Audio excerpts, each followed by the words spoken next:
पढ़ते हैं गोलीय दर्पण से संबंधित परिभाषाएं। गोलीय दर्पण से संबंधित परिभाषाएं। संबंधित परिभाषाएं।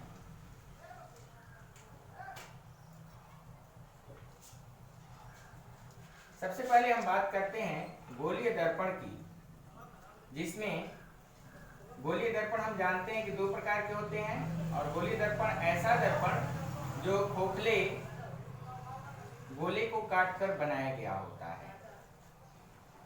खोखले गोले को काटकर बनाया गया दर्पण गोलीय दर्पण कहलाता है, अर्थात जिसका एक परावर्तक पृष्ठ दबे हुए तल से होता है उसे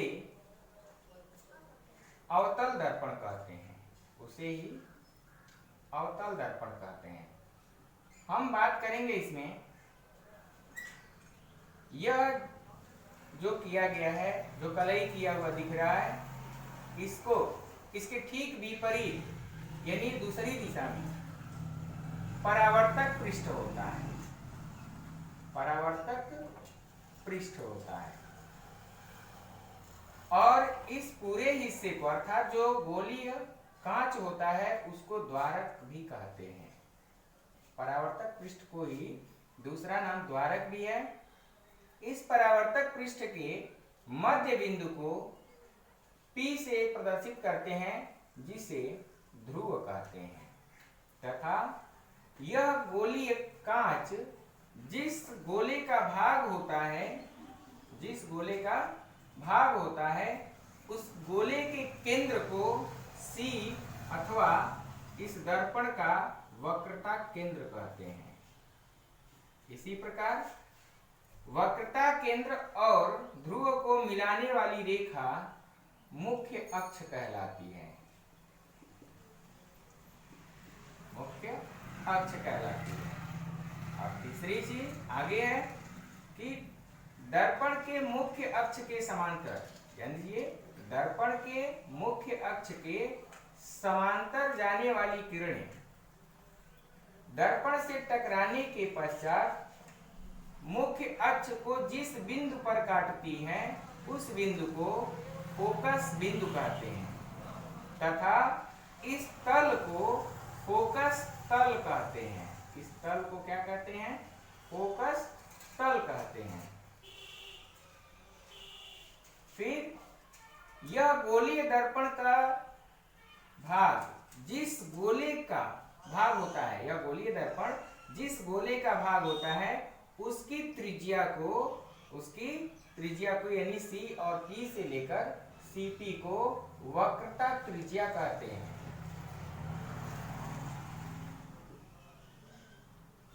वक्रता त्रिज्या और फोकस दूरी में संबंध की हम बात करें तो वक्रता त्रिज्या फोकस दूरी के 2 गुने के बराबर होता है, अर्थात वक्रता त्रिज्या बराबर होता है 2 गुणे फोकस दूरी। यह सूत्र भी है, इसका प्रयोग हम लोग न्यूमेरिकल हल करने में, सवालों को हल करने में भी कर सकते हैं। इसी प्रकार ऐसा दर्पण जिसके दबे हुए तल में कलई किया गया हो, अर्थात उसका परावर्तक पृष्ठ, ऐसा गोलीय दर्पण जिसका परावर्तक पृष्ठ उभरे हुए तल से हो, उसे उत्तल दर्पण कहते हैं। उत्तल दर्पण कहते हैं। और जिस तरह से अवतल दर्पण में बताया गया है कि गोलीय दर्पण का जो भाग है, यह गोलीय कांच का जो भाग है, इसी को हम लोग द्वारक भी कहते हैं। ठीक है। और इस द्वारक के मध्य बिंदु को ध्रुव P कहते हैं। इस द्वारक के मध्य बिंदु को ध्रुव P कहते हैं तथा यह द्वारक जिस गोले का भाग होता है उस गोले के केंद्र को वक्रता केंद्र C कहते हैं तथा वक्रता केंद्र और ध्रुव को मिलाने वाली रेखा, वक्रता केंद्र और ध्रुव को मिलाने वाली रेखा मुख्य अक्ष कहलाती है। इसको मुख्य अक्ष कहते हैं। और इस बिंदु को वक्र का केंद्र कहते हैं।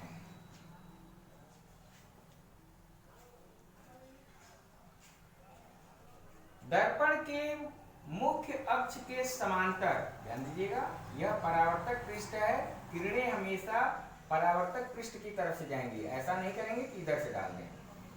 दर्पण के मुख्य अक्ष के समांतर जाने वाली किरणें दर्पण से टकराने के पश्चात उत्तल दर्पण में अपने एक ऐसे बिंदु से होकर जाती हुई प्रतीत होती है जिसे फोकस बिंदु कहते हैं। अर्थात उत्तल दर्पण में प्रकाश की किरणें दर्पण से टकराने के पश्चात फोकस से होकर जाती हुई प्रतीत होती है, वो वास्तव में जाती नहीं है, इसे ही फोकस बिंदु कहते हैं।